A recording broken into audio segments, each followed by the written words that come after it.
ಈಗ ರಕ್ಷಿತ್ ಶೆಟ್ಟಿ ಅವರಿಗೆ ಹೈಕೋರ್ಟ್ ಒಂದು ಶಾಕ್ ಅನ್ನ ನೀಡಿದೆ. ಇದರಿಂದಾಗಿ ದೊಡ್ಡ ಆಘಾತಕ್ಕೊಳಗಾಗಿದ್ದಾರೆ. ರಕ್ಷಿತ್ ಶೆಟ್ಟಿ ಅವರು ಸಿನಿಮಾ ಸ್ಕ್ರಿಪ್ಟ್ ನಿಮಿತ್ತವಾಗಿ ಅಮೆರಿಕಾದಲ್ಲಿ ಬ್ಯುಸಿಯಾಗಿದ್ದಾರೆ.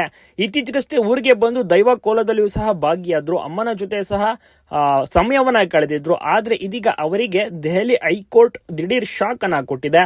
ಬರೋಬ್ಬರಿ 25 ಲಕ್ಷ ರೂಪಾಯಿ ದಂಡವನ್ನ ವಿಧಿಸೋಕೆ ಆದೇಶವನ್ನು ಸಹ ಹೊರಡಿಸಿರುವಂತದ್ದು. ಬ್ಯಾಚುಲರ್ ಪಾರ್ಟಿ ಎಂಬ ಒಂದು ಸಿನಿಮಾದಲ್ಲಿ ರಕ್ಷಿತ್ ಶೆಟ್ಟಿ ಅವರು ತಮ್ಮ ಹಾಡನ್ನ ಬಳಸಿದ್ದಾರೆ ಎಂದು MRT ಮ್ಯೂಸಿಕ್ ಕಂಪನಿ ದೂರು ನೀಡಿತ್ತು.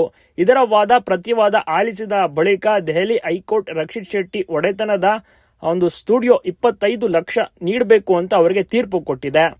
ರಕ್ಷಿತ್ ಶೆಟ್ಟಿ ಪರ ವಕೀಲರು ತಮ್ಮ ಸಿನಿಮಾದಲ್ಲಿ ತುಂಬಾ ಕಡಿಮೆ ಸಮಯ ಹಾಡನ್ನ ಬಳಸಲಾಗಿದೆ ಅಂತ ವಾದಿಸಿದ್ರು.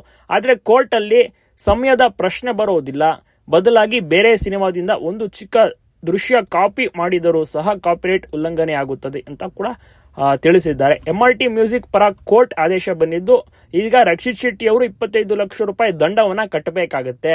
ಈ ಎಲ್ಲ ಬೆಳವಣಿಗೆಗಳು ಬಹಳಷ್ಟು ರೀತಿಯಲ್ಲಿ ಅವರ ಮೇಲೆ ಪರಿಣಾಮ ಬೀಳ್ತದೆ. ಯಾಕೆಂದ್ರೆ ರಕ್ಷಿತ್ ಶೆಟ್ಟಿ ಅವರ ಸಿನಿಮಾವು ಕೂಡ ತುಂಬಾನೇ ತಡವಾಗಿ ಬರ್ತಾ ಇದೆ.